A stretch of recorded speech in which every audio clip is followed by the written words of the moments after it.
बेटा कही हमरा के बोलाई माई रे के गोदिया में हम के खिलाई माई रे के गोदिया में हमरा के खिलाई माई रे के बेटा कही हमरा के बुलाई माई रे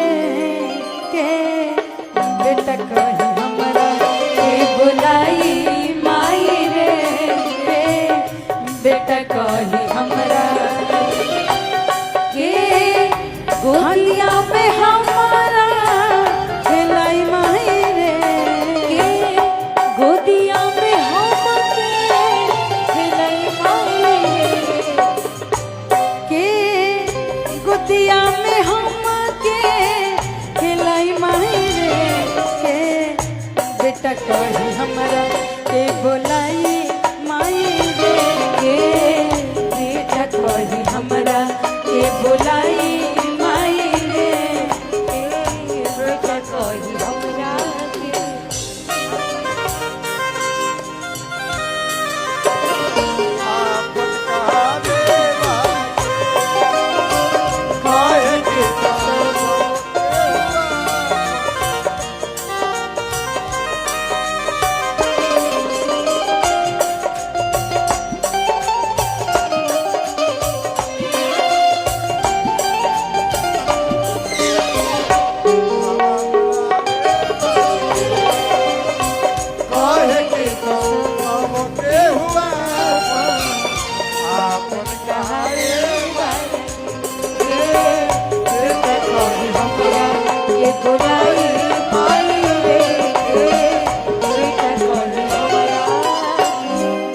और देखिए ई गाना के जवन भाव बा और हम कोनो कलाकार के तो नाम ना ले लेकिन सनी पांडे जौना भाव में ई गाना गईले बनी भैया अब गाना के जौन भाव बा वो बता ही नहीं सकत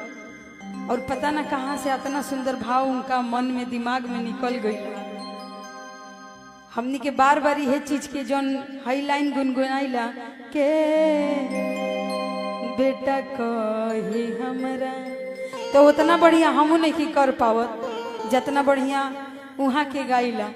बाकी हम कोशिश करब भी गाना के पूरा गावे खातिर नेक्स्ट मंच पर और बस रहे दो किरवा देव और आई मामा जी चल गई नहीं मामा जी चले गए अच्छा वो बहुत जल्दी में थे तो आइए एक दो और पारंपरिक गीत हो जाए फिर उसके बाद में हम ही लोग का टाइम हो चुका है पता भाई यूट्यूब वाले भैया भोजपुरी में बोला था नहीं कुछ देर खातिर हम डिस्टर्ब रहे बाकी समझदार बड़ा लोग और कहे के बाद